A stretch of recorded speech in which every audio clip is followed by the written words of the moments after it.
Hello বন্ধুরা, ঢেলে পুরান চ্যানেলে তোমাদের স্বাগত। আমি আজকে সম্পূর্ণ ভিন্ন রকম একটা রুই মাছের রেসিপি তোমাদের শেয়ার করব।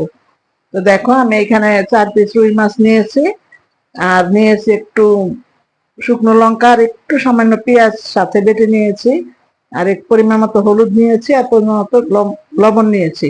এগুলি আমি এবার মেখে নেব।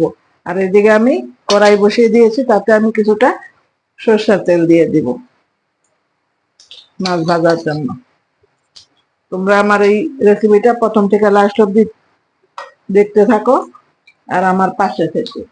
আর যদি তোমাদের ভালো লাগে, আমার চ্যানেলটা সাবস্ক্রাইব করে আমার পাশে থেকো, আর পাশে থাকা বেল আইকনে ক্লিক করে দিও এরকম সুন্দর সুন্দর রেসিপি পাওয়ার জন্য। আর লাইক কমেন্টস করতে ভুলবে না। বেশি ভালো লাগলে বন্ধুদের মধ্যে শেয়ার করে দিও। তেল গরম হয়ে গেছে, এই পর্যায়ে আমি মাছগুলো ভেজে নেব।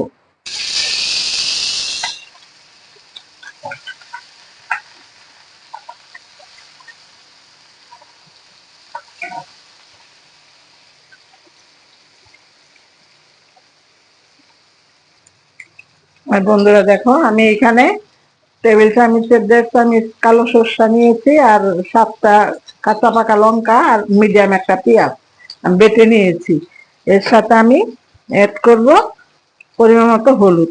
হলুদটা একটু কম দেব। আর দেব টেবিল চামচের 2 চামচ টক দই দিয়ে আমি এটা মিক্স করে নেব। আর এদিকে আমার মাছ ভাজা হয়ে গেছে, মাছগুলো আমি নামিয়ে নেব। মশলাটা আমি ফেটিয়ে নিয়েছি দেখো। আর এইদিকে আমি আর কিছুটা তেল দিয়ে দিয়েছি। এবার দিয়ে দেবো আমি কিছুটা পরিমাণ কালো জিরে। বন্ধুরা, তোমরা এই রুই, সর্ষে রুই কে কে খেয়েছো আমার কমেন্টসের মাধ্যমে জানাবে।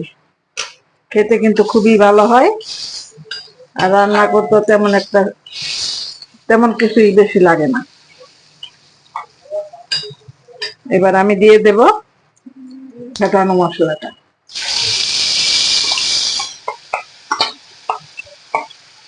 দিয়ে আমি এটা ভালো করে কষিয়ে নেব। এই পর্যায়ে দিয়ে দেব পরিমাণ মতো লবণ। লবণটা তোমরা বুঝে দেবে, কারণ আমি সরষা বাটায় একটু লবণ দিয়েছিলাম।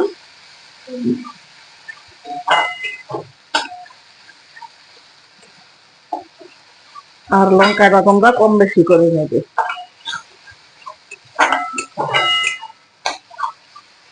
ভালো করে কষিয়ে তারপরে আবার দেখাচ্ছি। মশলাটা আমার কষানো হয়ে গেছে।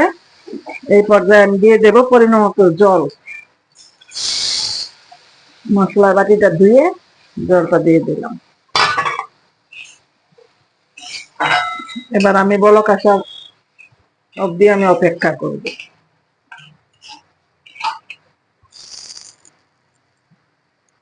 দেখো, জলে বলক চলে আসছে।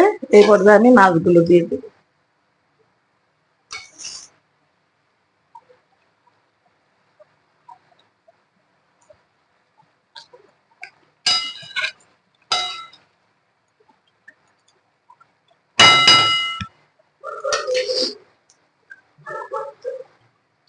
দেখো, সর্ষে রুই আমার একদম রেডি। এই পর্যায়ে আমি কুচানো কিছুটা ধনেপাতা দিয়ে দেব।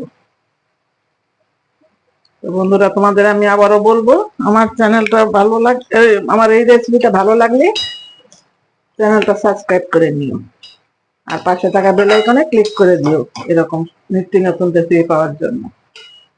তো তোমরা সবাই ভালো থাকবে, সুস্থ থাকবে। দেখা হবে আবার অন্য কোনো রেসিপিতে। ধন্যবাদ।